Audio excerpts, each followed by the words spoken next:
You guys asked the questions and we today will hopefully have the answer. I am joined with Paddy after doing such a spectacular job in my absence over Christmas. Mate. Appreciate the compliment, yeah. That we will run through absolutely everything, so I'll flip to you first. We're going to start with the biggest transfer from yesterday, from the transfer window so far, Christian Pulisic. So, is Pulisic really worth it, as he's been on the bench for most of the season, and I don't think he's worthy replacement to Hazard. What are your thoughts about it? Firstly, I just want to say he's definitely a Hazard replacement in my eyes. Really? Yeah, it just, people are like, oh no, he's not, and Chelsea have said that he's not. Of course that's what you want to say. Chelsea aren't going to come out and say, yeah, he's a Hazard replacement, he's leaving. He definitely is. But also look at that squad. You've got Pedro and Willian as the only two real wide attackers. Of course, Hazard can go in there, but I think most of us would like to see him in a number 10 position. I see that for Pulisic rather than replacing Hazard. I agree they'll be great. Hazard and Pulisic, same team, be great, but I just think he is the replacement. But wait, what was the first part of the question? Is he really worth it? Yeah. 64 million euros, 60 odd pounds. That seems like quite a lot. However, given as in my view he could be a replacement to Hazard, he is a fantastic player and he's 20 years old. So 60 million if over the next 6-7 years. Hazard's been there 5-6 years now. Yeah. So to get the same kind of loyalty and service out of him for 60 million, yeah, it seems like... I'll leave you with one final point though. Only 3 league starts for Dortmund this season. So he's got a bit to prove in my mind. He does, but I'd also then give credit to Jadon Sancho there. Yeah, exactly. For keeping him out Fair of the enough. team. Good point on that one. Okay, we have some quickfire ones from Alexi11. First off, Willian to Barcelona. No chance. Yep, no chance. If Chelsea are willing to offer him a new deal, he's not going to make another step up. That doesn't quite make sense to me. They've literally just signed Pulisic because they need another winger, not because they want to get rid of one, in my opinion. Callum Hudson-Odoi, we're going Chelsea theme, to Bayern Munich or Dortmund? I actually think neither. I think RB Leipzig would be a better destination for him. We'll find out. Actually, we'll talk about him more later in the show, but I'd go for Leipzig. Okay, cool. Frankie de Jong from Ajax to Man City, Barca or PSG? I have PSG as the front runner there. 80 million, they say. I feel like PSG are the front runner money-wise, but not footballing-wise. I always feel like every Dutch talent, Barcelona, since Cruyff, they just all want to go. 1-on-1 does equal 2 sometimes. Yeah, so, exactly. If you go to PSG, you might as well just do what Neymar and Mbappe did. You might as well just go, win the league, win the treble, and then just go somewhere else where you actually want to play. Doesn't sound that awful though. Yeah, true. And lastly, Hazard to Madrid, which we've just kind of covered. Yeah, I don't see that happening. I mean, I know there's doubt, I just don't see it happening. I see it happening in the summer. Oh, this summer? Yeah. Whoa. Yeah. You want to make a bet? Yeah. Punishment to be decided. Okay, but, punishment. Yeah. Actually, leave your punishments in the comments. The most suitable one will be chosen. Yeah. Let's not go too crazy. Talk about this next week. Yeah. But all right, a summer punishment if Hazard leaves or doesn't leave. Easy done. Would Icardi, and we bring up Hazard again, both be good for Real Madrid together? Together, yeah. I think they're in different positions. They're not stepping on each other's toes. It's a yes question, isn't it? Yeah. I think one of the best strikers and best midfielders in Europe. I can't see anything that goes wrong with it. Do you see it happening though? I always said Icardi now seems more likely, purely because Inter don't have Champions League football after the winter break. But again, he is very loyal to Inter. Yeah. Icardi, for the only reason that he'll be cheaper. He'll be 100 million where Hazard will be 150. That's not cheap, obviously. Yeah. But the lesser of two, not evils, but the what? Yeah, fair prices. And I think also with Mbappe as well thrown in there, you don't know. Yeah. They can't get them all. Real Madrid can't sign them all. Yeah, that's true. Yeah, so they need to stop somewhere. And the thing is, when you sign this calibre of player, they want to play all the time. Yes, exactly. You can't sit Mbappe, Hazard, and Icardi down and promise them all every minute. This just doesn't work. Yeah. Which we've kind of spoken about a little bit earlier. The best move for Callum Hudson-Odoi from Premier League Daily. I sent that one in. Yeah, I think that's actually, it's a really good question. We obviously touched upon it already, but I think we might see Leipzig come in here. It's going to be hard to say no to a Bayern, but Hudson-Odoi wants to leave Chelsea because he's not getting any matches. Yeah. Now, of course, Ribéry and Robben are probably at the end, or are at the end of their time with Bayern, but I think at Leipzig, it is a really good opportunity for the team to walk straight into that team and be playing football straight away. That's what I think. He needs to sit down and be like, I'm going to get the money wherever I go. Yeah. You're going to get fine money for, 19-year-old? Yeah. It needs to be about the football. And I think again, not to be offensive, in a lesser team or where you've got more chance of playing football, he has to choose it. I don't necessarily think it has to be Germany, but the trend has started. This Sancho everyone's got the sort of the bug for it That's now. been happening for years, mate. You English have just caught on. That's the problem. Yeah. We just haven't really figured out how to move abroad. But that's a good point. You know, Sancho has really showed the Premier League or youngsters in the Premier League that there are opportunities elsewhere. And Reece Nelson. Exactly right, and not just them, of course. And I think, particularly with Pulisic moving to Chelsea, maybe there's some good relationships with Dortmund now. That could also be a chance for him too. Yeah. I always thought he'd be part of the deal. Actually, to start off with. When was the last time an actual swap happened, though? It's something that only the papers go for. Yeah, the last swap deal I know actually was only a year ago. I think the Sanchez-Mkhitaryan, and that worked out terribly for both people. Yeah. Do you think Koulibaly to United will happen?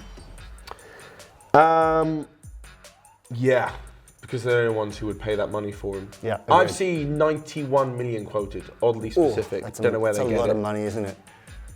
I know people are going to throw the whole Virgil van Dijk thing at me. 75 million seemed like a lot at the beginning. Worked out pretty well. It worked out pretty well. He was Premier League proven. I'm not saying I think Koulibaly is one of the best centre-backs in Europe. If he's linked with Manchester United and he's one of the best centre-backs in Europe, why? And you know they can't guarantee Champions League football. Why aren't the bigger boys coming in for him? Everyone could use him. Yeah, I mean, who is desperate for a centre-back at the moment, though? Well, if Varane keeps on like he is, maybe Real Madrid. Maybe Real Madrid, yeah. Barcelona with an aging PK. Yeah.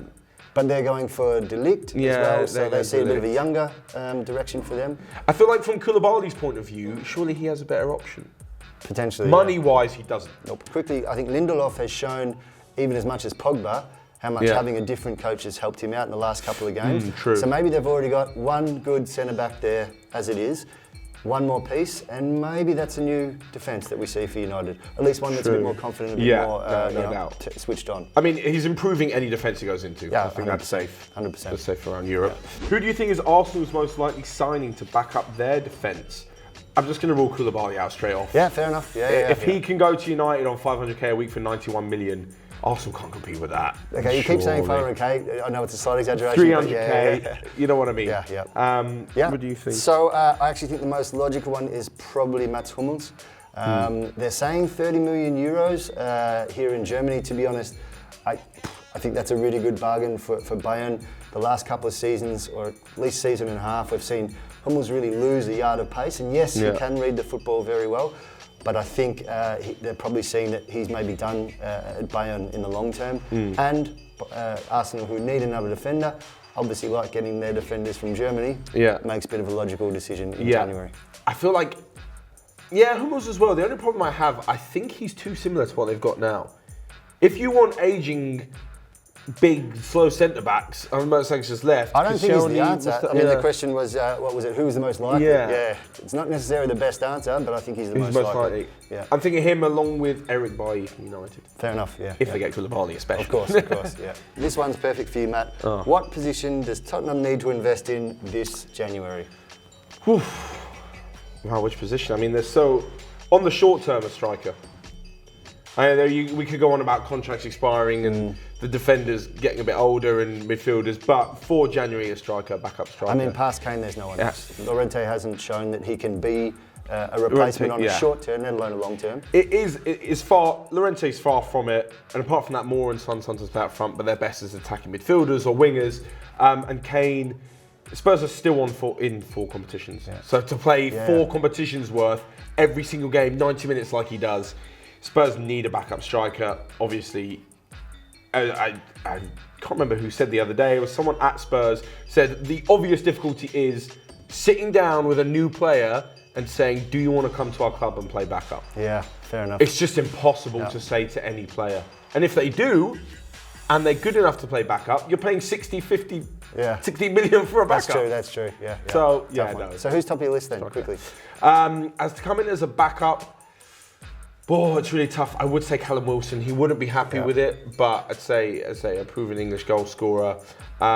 Looking further abroad, Piontek's done really good stuff, but again, he's just starting to make a name for himself, so the chance of him coming to sit on the bench are minimal. Vincent Janssen's still around, isn't he? Yeah, oh God. I'm putting out there, I'd do a better job than Vincent Janssen. I totally disagree with that, but let's move on to the 100%. last question, I think. Would Ramsey get the game time we probably expect to get, or he probably expects to get, if he were to join Juve's already star-studded midfield, or would he find himself on the bench like at Arsenal? It's a good question, actually. I had a chat to one of our Italian colleagues in the newsroom here. He seems to think that there's at least some short-term doubt on the futures of Matuidi and of Khedira. Khedira can't get on the pitch as much as he would like. Matuidi's the wrong side of 30 as well. But he had some very interesting things to say. Basically, everyone in Italy still believes that despite the last couple of games, Juve will come back for Pogba in this summer.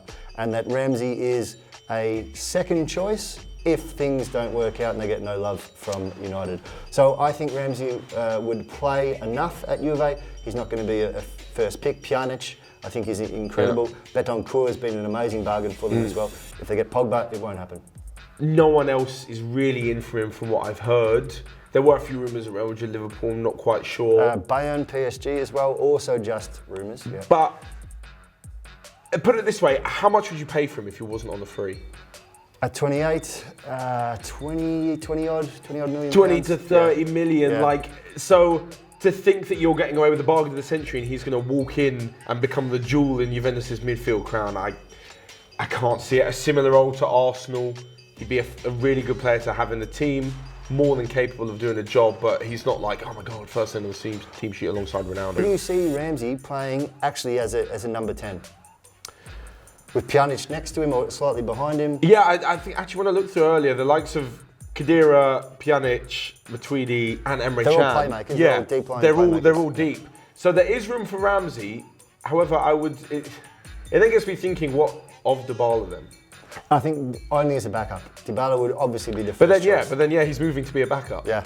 So then I can't see it happening. I think Go live also in Turin for a few months, make some money. true. Yeah, things could be worse. But I think that's all we're going to have time for today. But of course, we will be back doing more of these Q&A specials throughout the transfer window where things happen thick and fast.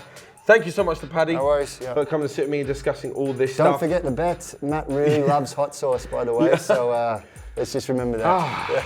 My natural enemy. Don't forget that bet in the comment section below. Let us know your forfeit. And of course, all of the transfer rumours that you've heard, who you'd love your club to sign, and what you thought on all that we've mentioned today. You can hit the like button whilst you're down there. But until next time, that's all from us. So we'll see you guys later. See you later.